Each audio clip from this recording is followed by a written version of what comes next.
ભારતમાં કુલ આદિજાતિ વસ્તીની 8.1% વસ્તી ગુજરાતમાં છે। વનબંધુ કલ્યાણ યોજના, પીએમ આવાસ યોજના સહિતની અગણિત યોજનાઓનો લાભ છેવાડાના ટ્રાયબલ વિસ્તારમાં હવે સીધો જ પહોંચ્યો છે। તેથી જ તો દેશના યશસ્વી વડાપ્રધાન નરેન્દ્રભાઈ મોદી કહે છે કે गरीबों के घर को सिर्फ एक पक्की छत तक सीमित नहीं रखा, बल्कि गरीबी से लड़ाई का एक ठोस आधार बनाया। कल्पना करो, माथे खुदनी छत न होय, ચોમાસામાં ભયંકર વરસાદ અને શિયાળામાં હાજા ગગડાવી દે તેવી ઠંડી જ્યારે પડતી હોય ત્યારે કેવી પરિસ્થિતિ સર્જાય।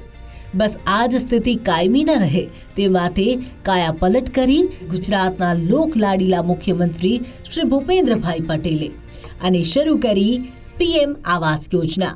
ભાઈઓ બહેનો, વિકાસ કોને કહેવાય, વિકાસ કેવો હોય તે આદરણીય વડાપ્રધાનશ્રીના નેતૃત્વમાં આજે દેશ અને દુનિયા જોઈ રહી છે। સમાજના દરેક તબક્કાના છેવાડાના વ્યક્તિને પણ આ વિકાસનો લાભ મળી રહ્યો છે। આનાથી વધુ જાજુ બીજું શું ખપે? સૌના માથે છત રહે અને સૌ ખુશહાલ રહે। કાચા ઘરમાં રહેતેલા સાહેબ પાણી ઘણો પડે, વાસણો મેલીને બેહતા, રાત્રે ઉજાગરા કરતા, વરસાદ થોડો ઘણો રોકાતો તો થોડો ઘણો હોય તાને કંઈ ઠેકાણા નહીં પડતા હતા। તો હવે શું છે કે સાહેબને થોડી મળ્યો એટલે એના પરથી થોડું મકાન બનાવ્યા, થોડો મળ્યો સપોર્ટ, એનાથી થયો તો હવે જરા સારું છે આગળ કરતાં।